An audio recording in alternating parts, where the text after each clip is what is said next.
Notre prochain à passer, il nous vient de Palaiseau. J'aimerais que vous lui fassiez un tonnerre d'applaudissements, Monsieur Kélian Legrand.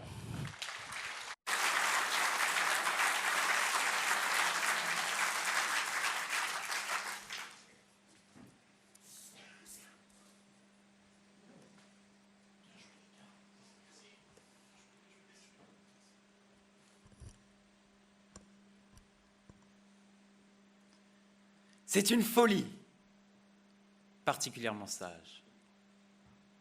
Bravoure, force, courage. Voilà la vraie définition de défendre la liberté.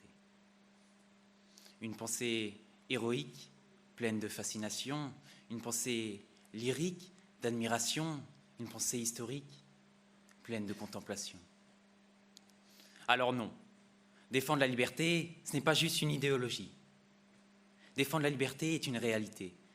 Et à l'inverse de ceux qui voudraient la supprimer, défendre la liberté, c'est une nécessité. Et nous devrons la traiter en priorité. Pour Charles, ces mots ont pris sens tout au long de sa vie. En effet, durant cette dernière, il a essayé, à son niveau, de défendre la liberté. Sa liberté, mais également celle des autres. Charles était un homme noble. Puis, des années après, Charles devint un homme de lettres. Enfin, il devint un homme, comme vous et presque comme moi.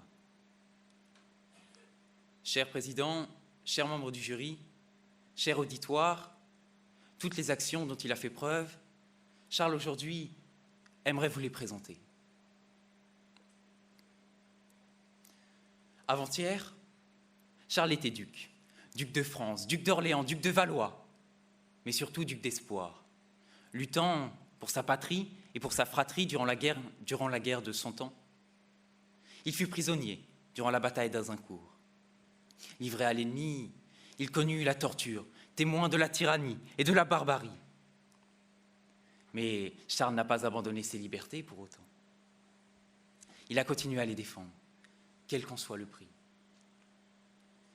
Prisonnier 25 longues années. 25.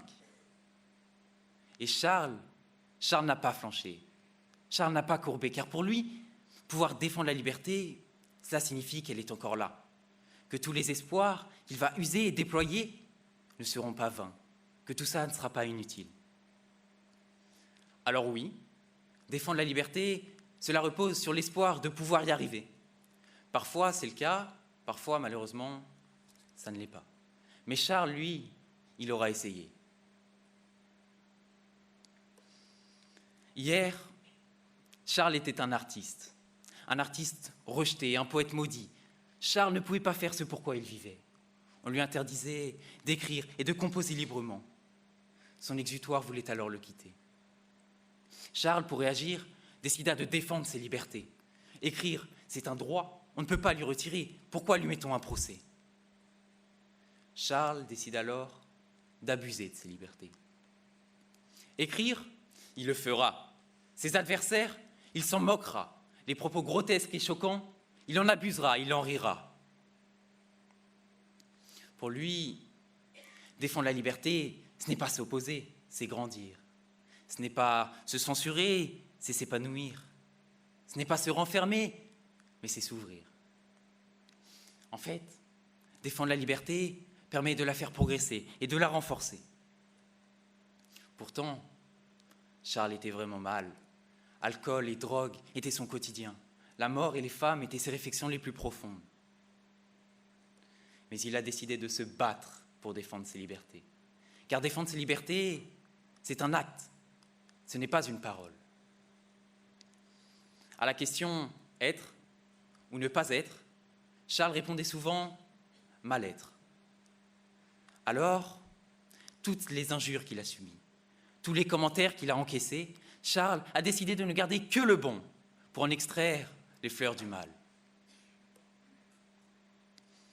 Et comme défendre la liberté n'est pas chose vaine, Charles a gagné son procès. Et tous ces recueils censurés, ils ont tous été republiés. Parce qu'en plus de défendre la liberté, Charles, c'est un motif d'admiration. Charles est un motif d'espoir. De nombreux artistes après lui usèrent de leur art pour exprimer leur liberté, mais également pour nous persuader de comment pouvons-nous les préserver. La liberté est une bohème, mais il y a des choses que les moins de 20 ans ne peuvent pas connaître. Le Charles d'aujourd'hui, il a 24 ans. Il est en fac d'histoire et il veut devenir historien. Et lui, tout au long de sa vie, il s'est demandé comment je peux défendre ma liberté, comme mes ancêtres l'avaient fait avant moi et comme certains le feront après moi. Lorsqu'il était au lycée, Charles n'avait pas de solution. Puis, Charles eut l'âge de voter. Et cela a tout changé. Charles avait des convictions. Charles avait des idées, et ces idées faisaient ses libertés. Charles a alors pu défendre ses libertés. Parce que, plus qu'une action, défendre la liberté, c'est une réaction. Parce qu'on défend la liberté, quand on la sent menacée, Charles a eu le pouvoir de tout changer. Mais, au fond, Charles, il se demande pourquoi défendre la liberté. Les sociétés, les normes évoluent, les hommes évoluent. Défendre la liberté, ça ne serait pas dire non au progrès, ça ne serait pas se renfermer dans un conservatisme douteux que l'on appelle protecteur. Après tout, certains n'avaient, n'ont pas et n'auront pas de liberté. Qu'est-ce que l'on fait pour eux? Rien, quelques minutes au JT. C'est une tâche bien trop complexe que de se définir défenseur de la liberté. Cher Président, chers membres du jury, cher auditoire, même après cette réflexion, le Charles d'avant-hier, le Charles d'hier, celui d'aujourd'hui et celui de demain continue et continuera à défendre la liberté. Parce que la liberté, c'est ce qu'ils sont. Parce que la liberté définit ce qu'ils font. Tous les Charles, comme les Eugène, les Henri, les Julia ou les Sarah, tous savent qu'au fond, défendre la liberté reste et restera à jamais une immense priorité.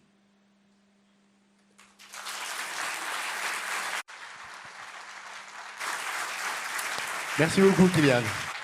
Là, par ici, s'il te plaît. Merci.